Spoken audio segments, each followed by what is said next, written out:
Eccoci ragazzi, di nuovo su questo bellissimo tavolo sponsorizzato Teamwork Wargame per vedere le regole avanzate di Middle Earth Strategy Battle Game. Allora, per prima cosa vediamo una carica di cavalleria. In questo caso, i 3 cavalieri di Minas Tirith hanno caricato questi orchetti. Ora, in carica la cavalleria contro la fanteria guadagna un attacco in più e, se dovesse vincere il combattimento, butta a terra gli avversari. Ora, nel caso che la cavalleria venga controcaricata da della fanteria, come diciamo in questo caso, la cavalleria non perde i bonus della carica, anzi, se dovesse vincere il combattimento, anche questo che ha caricato, anche questo guerriero che ha caricato, verrebbe sbalzato a terra e rischierebbe di morire malissimo.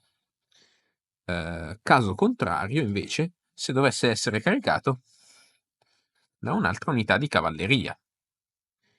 A questo punto i bonus della cavalleria vanno persi e si svolgerà un combattimento normale.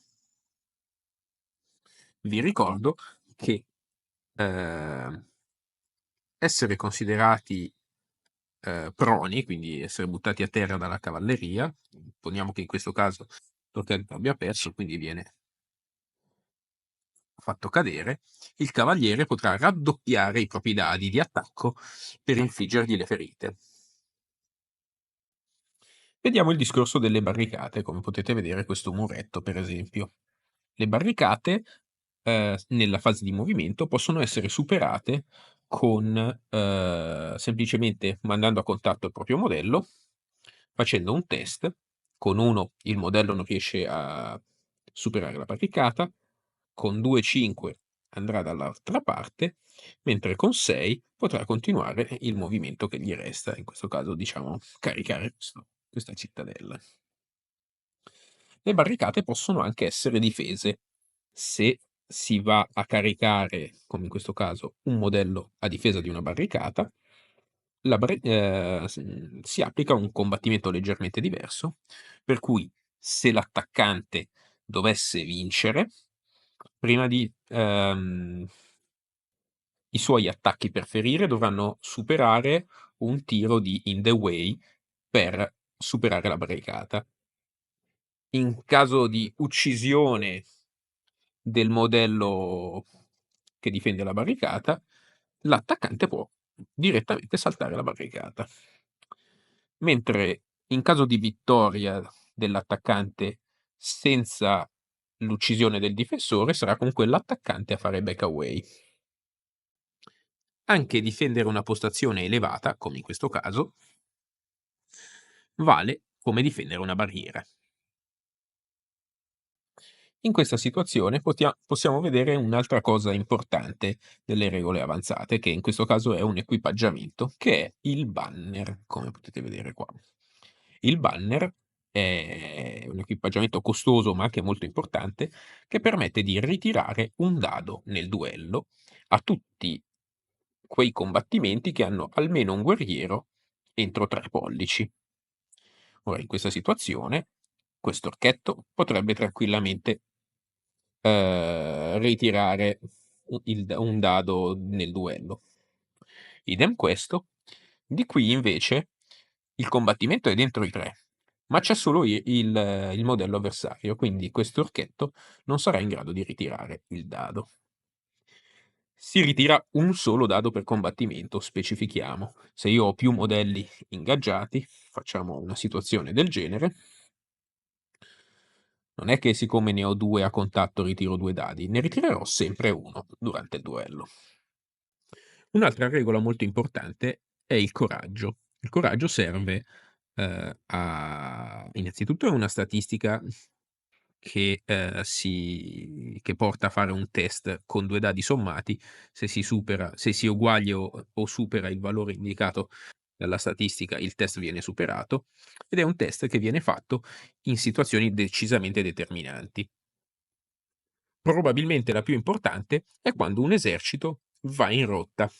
In questo caso poniamo che l'esercito gondoriano sia in rotta. Ora, quando un esercito è in rotta, ogni pezzo che si attiva deve fare un test di coraggio per vedere se resta in campo e quindi può agire, oppure fugge e viene rimosso come perdita. Qui entrano in gioco gli eroi, che hanno un ruolo molto importante in questa situazione, perché hanno una regola speciale che si chiama Stand Fast, che permette loro di, se agiscono prima degli altri ovviamente, effettuare il test di coraggio. Se lo superano, alla fine della loro attivazione avranno una bolla attorno a loro di 6 pollici, di solito, poi potrebbe cambiare, in cui tutti i guerrieri entro appunto questa bolla superano automaticamente il test di coraggio. Nel caso che abbiamo citato adesso, cioè che l'esercito di Gondor sia in rotta, Boromir vorrebbe, con i suoi uomini, comunque caricare la marmaglia orchesca davanti a loro. Allora agirà lui per primo, facendo un test, doppio 6, superato abbondantemente. A questo punto lui può agire, muove e carica questo pezzo, e quindi, finita la sua attivazione, tutti i modelli entro 6 superano automaticamente il test di coraggio e possono agire normalmente. Se un pezzo invece fosse stato più lontano, diciamo qui, non sarebbe entro i 6 e quindi dovrebbe fare il test per agire. Vediamo, anche qui un 11 il modello avrebbe potuto agire normalmente, quindi sì, più avanti, portarsi poi nel raggio d'azione per il turno successivo. Attenzione però, perché se il turno è dell'avversario e l'avversario ingaggia l'eroe, l'eroe, siccome non si attiva, non potrà fare la regola dello stand fast e quindi gli altri guerrieri dovranno testare. Ricordate anche che se un guerriero viene ingaggiato, siccome non si attiva, non deve neanche testare. Quindi a volte è una buona strategia lasciare, in caso dell'esercito avversario in rotta, lasciare l'iniziativa all'avversario in modo da fargli fare tutti i test di coraggio necessari e vedere che pezzi restano in campo oppure no. Il coraggio serve anche per caricare quei pezzi che causano terrore, come questo Werewolf di Angmar. In questo caso, se i guerrieri di Minas Tirith volessero caricare il bel lupone, dovrebbero fare un test di coraggio. Se dovessero fallirlo, skipperanno la loro attivazione e quindi staranno fermi, in preda al panico. Un'altra parte avanzata delle regole di Middle Earth Strategy Battle Game sono gli eroi. Gli eroi hanno, oltre ad avere un profilo decisamente superiore ai guerrieri normali e varie regole speciali, hanno anche 3 valori in più, che sono possanza, volontà e fato. Questi valori sono risorse spendibili e servono nei momenti più cruciali delle battaglie. Per esempio, le possanze possono essere usate per le azioni eroiche, che vedremo in futuro, e per modificare i tiri di dado degli eroi. Quindi un tiro per ferire, un tiro per duello può essere aumentato di 1. Il secondo valore, la volontà, serve per lanciare le magie, resistere alle magie oppure influenzare i test di coraggio.